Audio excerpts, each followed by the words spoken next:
সুপ্রিয় দর্শক, বিভিন্ন সরকারি চাকরি নিয়োগ পরীক্ষায় এই ধরনের প্রশ্ন প্রচুর আসে। দেখুন প্রশ্নে কী আছে, গত রমজান মাসে রহিম করিমের চেয়ে 6টি রোজা বেশি এবং রাজুর চেয়ে 3টি রোজা কম রেখেছিল।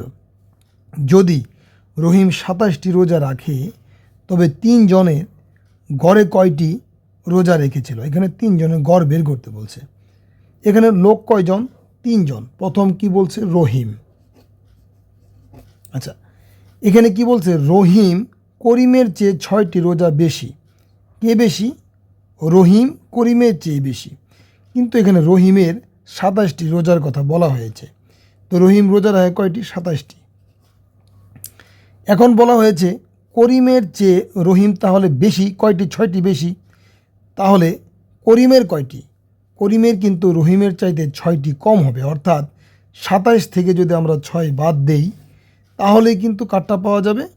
করিমেরটা পাওয়া যাবে। করিম তাহলে কত হবে? 21টি। আচ্ছা বেশ। তারপর দেখুন আরেকটা বলছে রাজু, এবং রাজুর চেয়ে মানে কে? ওই যে রহিম যে আছে, সেই রহিম রাজুর চেয়ে 3টি রোজা কম রেখেছিল। তাহলে রাজু কিন্তু আবার রহিমের চাইতে 3টি রোজা বেশি রাখছিল। অর্থাৎ রহিম যদি 27টি রাখে তাহলে রাজু রাখবে তার চেয়ে 3টি বেশি। 3টি যদি বেশি হয় তাহলে রাজুর রোজার সংখ্যা হবে ওই 27 যোগ 3 সমান 30টি। এখন এই 3 জনেরটা যদি আমরা যোগ করি, এই 27, 21 এবং এই 30 যদি যোগ করা হয় তাহলে কত হবে? 78।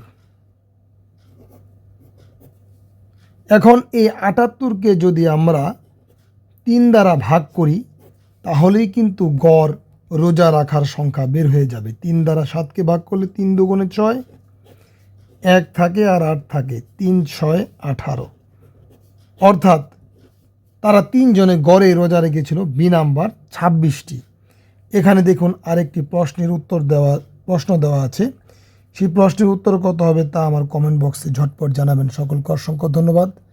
ভিডিওটি ভালো লাগলে লাইক, কমেন্ট এবং শেয়ার করতে ভুলবেন না।